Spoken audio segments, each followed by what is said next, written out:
అదిరిపోయింది. నమస్తే అందరికీ. అందరూ ఎలా ఉన్నారు? బాగున్నారా? వెల్కమ్ టు నా చిన్న ప్రపంచం. ఈ రోజున రోటి పచ్చడి చేశాను. చూడండి, దొండకాయలు, టమాటా, పచ్చిమిర్చి కలిపి రోటి పచ్చడి అన్నమాట. ముందుగా వాటర్లో కొద్దిసేపు నానబెట్టండి, వాటికి ఉన్న మందులు అవన్నీ కొంచెం పోతాయి. పచ్చిమిర్చి కట్ చేసుకున్నాను, టమాటోస్ కట్ చేసుకున్నాను. దొండకాయలు కొంచెం లేటుగా వేగుతాయి కాబట్టి ముందు ఈ రెండు కట్ చేసుకొని పెట్టుకున్నాను అన్నమాట. ముందు వీటిని ఫ్రై చేసుకుందాం. పండిపోయిన దొండకాయలు అస్సలు వేయొద్దండి, ఆ టేస్ట్ మొత్తం మారిపోతుంది.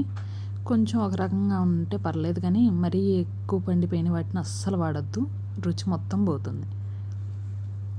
ఇలా టమాటా పచ్చిమిర్చి ముందు వేపుకున్న తర్వాత దొండకాయలు నెమ్మదిగా వేపుకుందాం. ఈ ఎండలకి కూరగాయల్లో వాటర్ ఉండక అవి ఎండిపోయినట్లు అయిపోతున్నాయి. అందుకని దొండకాయలు వేపేటప్పుడు నేనేం చేశానంటే, దాంట్లోకి వాటర్ పోయలేము కాబట్టి మనం ఏం చేసామంటే పైన ప్లేట్లో వాటర్ పోసి ఉంచాను అన్నమాట. చక్కగా వేగిపోయాయి. చింతపండు వేసుకున్నాను, కొంచెం మగ్గింది. అది అయిపోయిన తర్వాత నేను తీసి ఇది పక్కన పెట్టేసుకొని ఆయిల్ వేసి క్లిప్ మిస్ అయింది. ఆయిల్ దొండకాయ ముక్కల్లో కూడా నేను వేసుకున్నాను, వేపుకుంటున్నాను అనమాట. ఇవి కొంచెం పలుకుగా దొండకాయ ముక్కలు తగిలితేనే బాగుంటుంది. లేదంటే మీరు మెత్తగా మిక్సీ కొట్టుకున్నా, మెత్తగా నూరుకున్నా ఇబ్బంది లేదు, ఎలా ఉంచుకున్నా మీకు ఇబ్బంది లేదు. నాకు కొంచెం పలుకుగా తగిలితేనే బాగుంటుంది. మెత్తగా వేగిపోయేదాకా నేను ఉంచేసాను. ఈలోపు మన సీక్రెట్ ఇంగ్రీడియంట్ అన్నమాట, నువ్వులు వేసుకున్నాను నేను. పెద్ద స్పూన్లు 2-3 స్పూన్లు అంత నువ్వులు వేసుకున్నాను, తెల్ల నువ్వులు.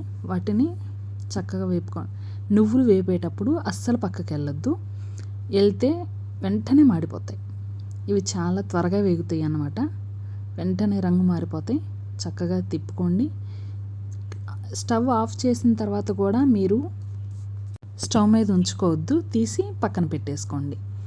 అప్పుడే ఆ వేడికి రంగు మారకుండా ఉంటాయి అన్నమాట. నేను అలానే చేశాను, వెంటనే తీసి పక్కన పెట్టుకున్నాను. దొండకాయలు ఎంత వేపినా కూడా అవి కొంచెం మెత్తబడట్లేదు, అందుకని చెప్పేసి ప్లేట్ మీద వాటర్ పోసేసి ఉంచుకున్నాను. చక్కగా మగ్గిపోయాయి, సరిపోయింది. నేను స్టవ్ ఆఫ్ చేసుకున్నాను. మనం ఇలాగా వేరుశనగ గుళ్ళైనా వేసుకోవచ్చు, నువ్వులైనా వేసుకోవచ్చు. వేరుశనగ గుళ్ళు వేసుకున్న టేస్ట్ కొంతమందికి ఎప్పుడు అదే కదా అని చెప్పేసి బోర్ కొట్టుండొచ్చు. అందుకని చెప్పేసి నేనేం చేశానంటే ఈసారి నువ్వులు వేసాను. అప్పుడప్పుడు నేను నువ్వులు కూడా వేస్తాను. ఇలా ఒకసారి చేసి చూడండి, చాలా రుచిగా ఉంటుంది. ఇది మీకు ఏ ఫ్లేవర్ అనేది కూడా తెలియదు, అంత రుచిగా ఉంటుంది అన్నమాట. కమ్మగా ఉంటుంది నోటికి. ఒకసారి ఇలా చేసుకొని చూడండి. మనం పచ్చిమిర్చి ఈ నువ్వులకి, టమాటాకి, దొండకాయలకి అన్నిటికీ సరిపడా మనం పచ్చిమిర్చి వేసుకోవాలి. ఉప్పు నేను వేసింది కొంచెం వేసుకున్నాను, నేను తర్వాత మళ్ళీ వేసుకున్నాను. మీకు కావాల్సింటే మీ టేస్ట్కి తగ్గట్టు వేసుకోండి. ఫస్ట్ నువ్వులు, వెల్లుల్లిపాయ, జీలకర్ర, ఉప్పు మిక్సీ కొట్టాను. తర్వాత టమాటా పచ్చిమిర్చి కొట్టాను. తర్వాత దొండకాయ ముక్కలు వేసి మిక్సీ కొట్టేసాను అన్నమాట. మెంతులు కంపల్సరీ వేసుకోండి, తిరగమాత వేసుకుంటే. నేను మీకోసం అని చెప్పేసి ఒకసారి పోపు వేద్దామని చెప్పేసి వేసాను. నాకైతే రోటి పచ్చడిలో పోపు అసలు నేను వేయను, మీకోసం చూపిద్దామని చెప్పేసి వేసాను అనమాట. చక్కగా పోపు అయిపోయింది. అస్సలు తింటూ ఉంటే నోటికి ఎంత కమ్మగా ఉందంటే, మనకి నాన్ వెజ్ కర్రీస్ కూడా అంత రుచిగా ఉండవు, అంత కమ్మగా ఉంటుంది నోటికి. రోటి పచ్చళ్ళు చాలా రుచిగా ఉంటాయి.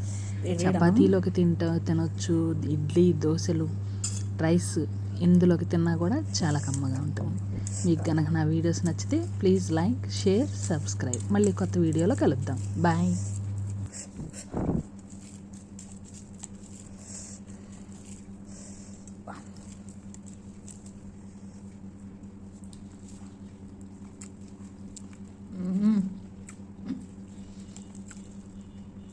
అదిరిపోయింది, కమ్మగా, చాలా రుచిగా ఉంది.